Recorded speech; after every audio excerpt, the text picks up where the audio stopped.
सिंह और आप देख रहे हैं नेक्स्ट 9 लाइव। रशिया और यूक्रेन के बीच युद्ध का आज 13वां दिन है और लगातार हम आपको अपने चैनल के थ्रू इस युद्ध के जुड़े जितने भी अपडेट्स हैं वो देते जा रहे हैं और आज इस 13वें दिन क्या अपडेट्स है हम आपको बताएंगे इस वीडियो में। साथ ही आपको बता दें कि जेलेंस्की ने एक और वीडियो जो है वो जाहिर किया है और उसमें उन्होंने साफ तौर पर ये बात क्लियर कर दी है कि वो युद्ध से पीछे नहीं हटेंगे, वो हार मानने को तैयार नहीं है। उन्होंने साफ तौर पे कहा है कि वो रशिया के सामने अपने घुटने नहीं टेकेंगे। वहीं अब रशिया जो है एक तरफ यूक्रेन पर धावा बोली हुई है और अपने जो युद्ध को और तेजी से आगे बढ़ा रही है और उन्होंने ये मंशा साफ कर दी है कि वो भी रुकने को तैयार नहीं है जब तक वो यूक्रेन पर पूरा हथियार न ले। वहीं बाकी देश ने लगातार मीटिंग की जा रही है, इस युद्ध को कैसे रोका जाए इस पे भी चर्चा हो रही है। साथ ही रशिया ने ये भी ऐलान कर दिया है कि अब जितने भी जो देश है अमेरिका, फ्रांस, ये सब जो भी रशिया पे कड़े प्रतिबंध लगा रहे हैं, इसकी वजह से रशिया ने खुले तौर पर ये कहा है कि तेलों के दाम में उछाल आ सकती है इस युद्ध के कारण और लगे प्रतिबंधों के कारण। साथ ही हम आपको बताएंगे कि इंडियंस स्टूडेंट जो है जो यूक्रेन में फंसे हुए उनकी क्या हालात है और आज 13वें दिन क्या क्या खास बात हुई है, तो देखिए ये रिपोर्ट। रशिया यूक्रेन के बीच 13वें दिन खार्किव क्षेत्र की पुलिस ने सोमवार को कहा कि अकेले वहां 209 लोगों का निधन हुआ है, जिसमें से 133 नागरिक हैं।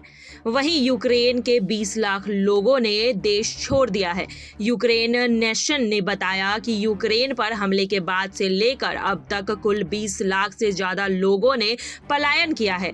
इस लाखों लोगों ने यूक्रेन छोड़कर पड़ोसी मुल्क में शरण लिया है। वहीं दूसरी तरफ यूक्रेन ने दावा किया है कि मैकोलिव शहर को एक हिस्सा जो है उसे रूसी सेना के कब्जे से छुड़ा लिया गया है। इसमें बताया गया है कि यहाँ रहने वाले लोगों ने रूस सेना की तरफ से हो रहे हमले का डटकर सामना किया है।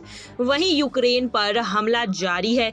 इसी बीच यूक्रेन के राष्ट्रपति जेलेंस्की ने वेस्ट देशों को जो वादे हैं उससे मुकरने की निंदा की है। उन्होंने आरोप लगाया है कि इन देशों ने यूक्रेन के साथ किया वादा नहीं निभाया है।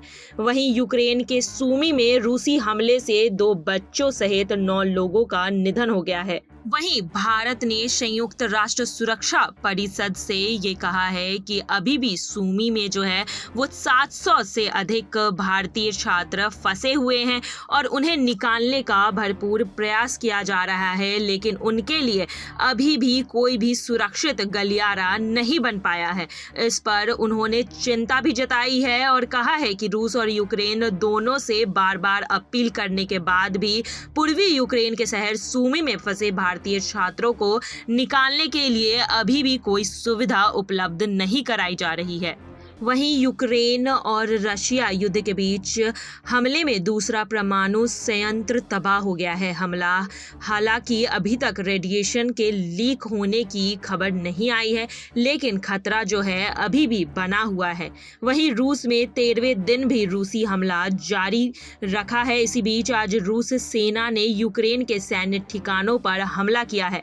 रूस का दावा है कि उनकी फोर्स ने 26 इलाकों में बमबारी की है। यूएनएस की बैठक में रूस ने कहा कि स्पेशल मिलिट्री ऑपरेशन के क्षेत्र से 1,68,000 से अधिक लोगों को सुरक्षित रूप से रूस पहुंचाया गया है और पिछले 24 घंटों में 5,550 लोग बॉर्डर पार कर चुके हैं। वहीं अब दूसरी तरफ चेक राष्ट्रपति मिलोस जेमेन्स ने सोमवार को कहा कि वह यूक्रेन के समक्ष वोलोदिमीर जेलेंस्की को रूस के आक्रमण का सामना करने के लिए उनकी बहादुरी और साहस के लिए सर्वोच्च राजकीय सम्मान से उन्हें सम्मानित करेंगे। वहीं दूसरी तरफ अब रूस पे और भी कड़े प्रतिबंध लगाए जा रहे हैं। जापान ने रूस को तेल रिफाइनिंग उपकरण के निर्यात पर प्रतिबंध लगा दिया है और ये साफ कर दिया है कि अब जापान भी इस युद्ध में यूक्रेन के साथ है।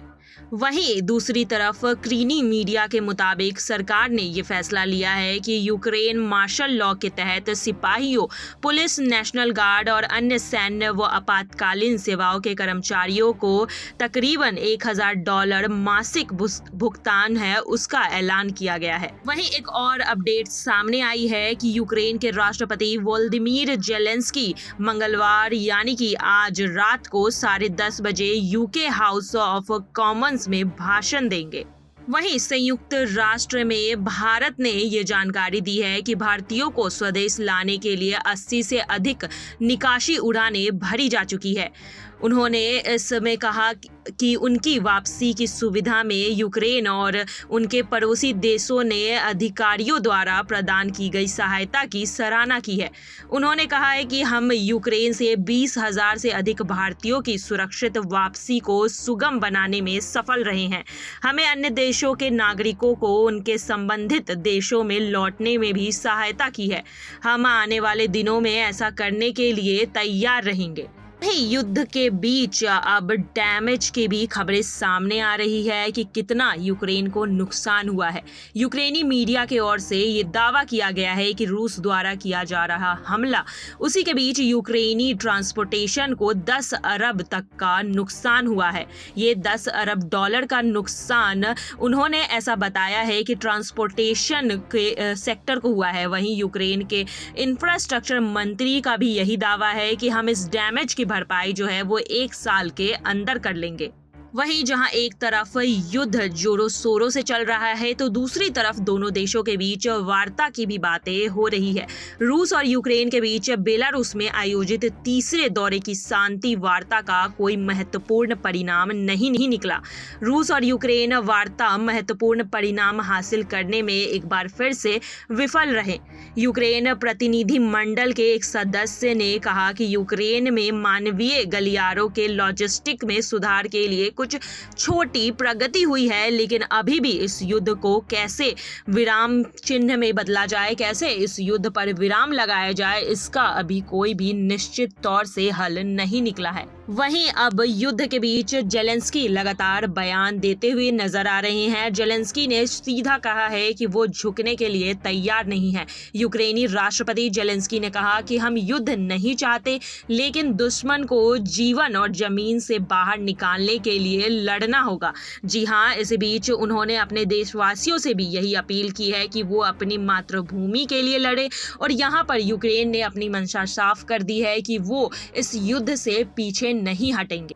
तो हमने आपको इस वॉर अपडेट में बताया कि कैसे जो यूक्रेन है वो अब भी डटकर सामने खड़ा है, झुकने को तैयार नहीं है और इस युद्ध में कितने आम लोग जो है वो यूक्रेन छोड़कर पलायन कर चुके हैं। वहीं रशिया दूसरी तरफ तो ये दिखा रहा है कि वो यूक्रेनियंस को कोई भी हानि नहीं पहुंचाएगा, लेकिन कई जगहों पर ये बात सामने आई है कि कितने यूक्रेनियंस ने इस युद्ध में अपनी जान गंवा दी है। और आज इस 13वें दिन भी लगातार 3 वार्ता हो चुकी है इन दोनों देशों के बीच, लेकिन अभी भी इसका निष्कर्ष कुछ निकलकर सामने नहीं आ पाया है। वहीं हमने आपको बताया था कि यूक्रेन में फंसे अभी भी 700 भारतीय वहीं फंसे हुए हैं और उन्हें निकालने के लगातार प्रयास किए जा रहे हैं, लेकिन इसका भी अभी तक कोई रिजल्ट सामने निकलकर नहीं आया है। और आज इस 13वें दिन भी जो रशिया है वो अपने हमले और तेज करते जा रहा है और देखा जा रहा है कि रशिया अब पीछे हटने को तैयार नहीं है।